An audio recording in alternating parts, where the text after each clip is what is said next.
Salut, fais pas attention à la branche de mon casque, c'est juste pour que le son soit meilleur, parce que sinon c'est éclaté. J'ai remarqué ça et j'avais plus mes écouteurs, je sais pas où je les ai foutus comme un con.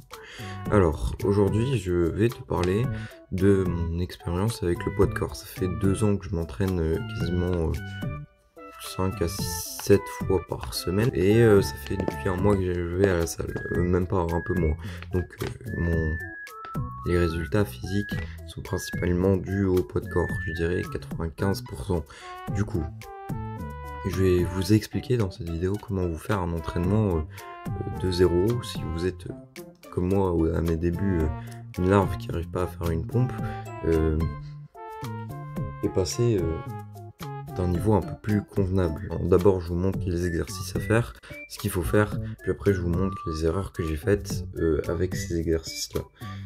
Alors, déjà, j'ai commencé avec quoi et quel matériel il vous faut. C'est simple, absolument rien à part votre sol. Pour le dos, si vous avez des barres de traction à proximité ou n'importe quoi qui puisse, où vous pourriez faire des tractions australiennes, ce serait super parce que sinon ça...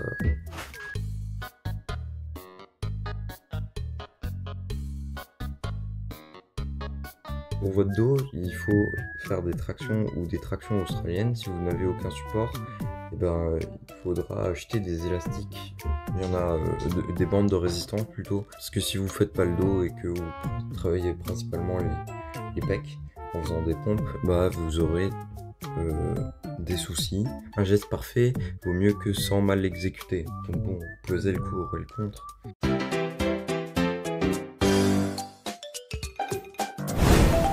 Alors pour le dos c'est simple, il faut penser à avoir le dos bien droit, et descendre jusqu'en bas et monter jusqu'en haut.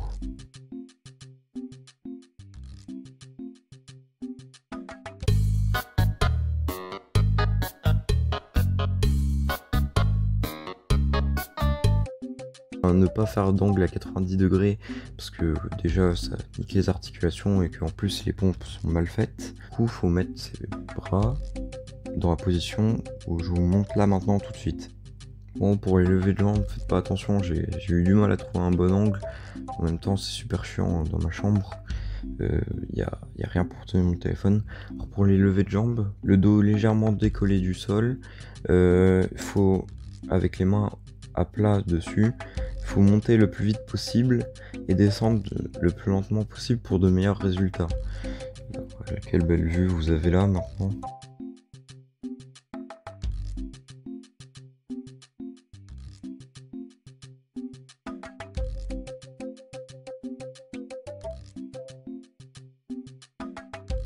Ensuite pour le gainage, dos droit, regardez devant soi, les bras, il y a une variante plus difficile mais c'est assez simple. Si vous voyez pas très bien à cause de la vidéo, c'est normal, j'ai un angle de... Enfin, il y a personne pour me filmer, donc l'angle est nul. Donc, allez voir autre part où je ferai un short dessus.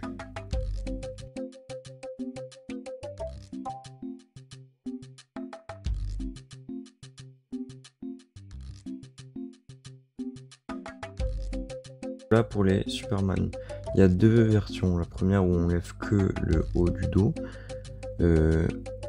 et la seconde où on lève avec les jambes, comme je suis en train de vous montrer là maintenant tout de suite.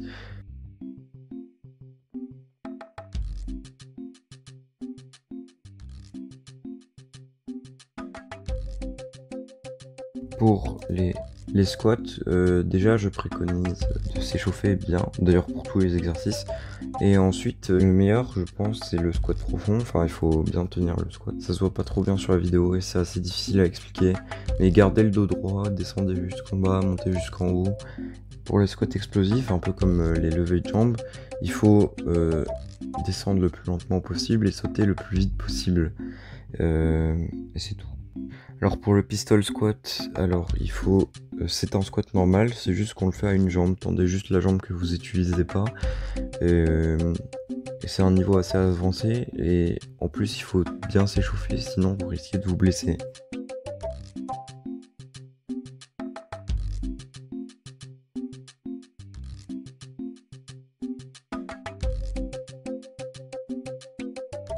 Alors pour les pompes sur les genoux, dos droit, bras à la diagonale et vous montez, vous descendez comme je vois, enfin comme vous voyez, le plus bas possible et le plus haut possible. Les pompes sur les genoux, c'est bien trop facile pour vous. Vous pouvez passer pompe sur les genoux, monter et pompe normale sur la descente, c'est-à-dire que vous montez en pompe sur les genoux, puis vous descendez en pompe normale. C'est une transition supplémentaire pour atteindre les pompes normales.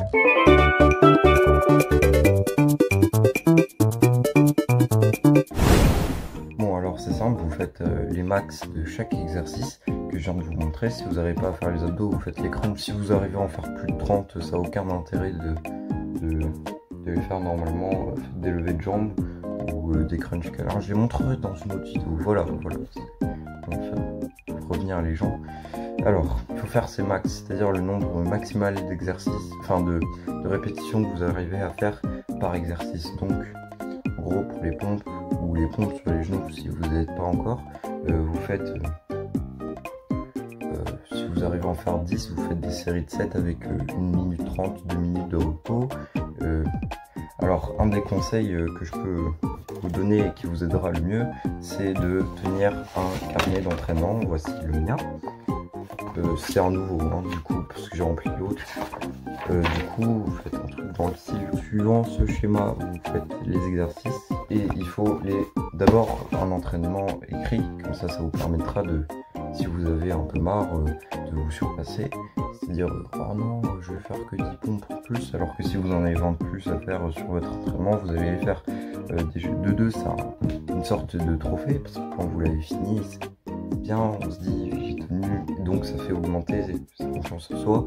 À partir du moment où vous avez bien fait un exercice, où vous arrivez à en faire plus d'une quinzaine ou vingtaine de répétitions, vous pouvez passer à la variante supérieure. Par exemple, pour les pompes, ce sera les pompes explosives, ou les pompes lestées, ou les pompes surélevées, ou les pompes n'importe. Les pompes, c'est la vie, faites-en. Alors, faut pas hésiter à aller vers les variantes les plus difficiles. Par exemple, pendant environ 5-6 mois, j'ai fait le con et je voulais juste faire le plus de pompes possible en me disant que plus je faisais de pompes, plus je gagnais en force. Alors que non, là j'ai travaillé simplement l'endurance. D'ailleurs, pour s'entraîner, je vous montre un schéma qui montre absolument comment s'entraîner selon ce qu'on veut. Par exemple, l'endurance, la force ou les muscles. Ne pas hésiter à aller vers les variations les plus difficiles, parce que le nombre de répétitions qui baisse, ça fait mal que à l'ego. Parce que moi, ça me faisait mal à l'ego d'essayer, oh non, j'arrive pas à en faire 15 comme ça, machin truc. Alors vous gagnerez plus de résultats niveau physique, niveau force, donc comment vous vous entraînez. Si vous voulez faire des pompes, il y a plusieurs variations plus faciles à celles que j'ai montrées, mais celle-là vous fera monter plus haut. Ce sont des variations qui nécessitent des efforts honnêtes, mais une fois que vous avez bien masterisé les pompes de base bien faites, vous pourrez en faire beaucoup plus. Enfin, vous aurez de meilleures bases. Ensuite, je vous conseille, selon le profil de personne, dans tous les cas, d'avoir un ami avec qui commencer le sport, qui soit pour les personnes ayant un type où il faut les accompagner, ou alors les warriors qui ont besoin de challenge et de rivaux pour se donner au max et pour gagner. Si vous avez des questions, posez-les en commentaire, je serai prêt à y répondre. Je vais bientôt faire des shorts où je vais montrer toutes les variantes que j'ai pas pu montrer avec quelques conseils. Je suis pas encore au niveau que je voulais atteindre, enfin que je voudrais atteindre. Pour l'instant, je suis à 10% peut-être max. Quand j'aurai réussi le muscle up, je vous en ferai une petite vidéo. Enfin bref, je vous laisse. Ciao les gars.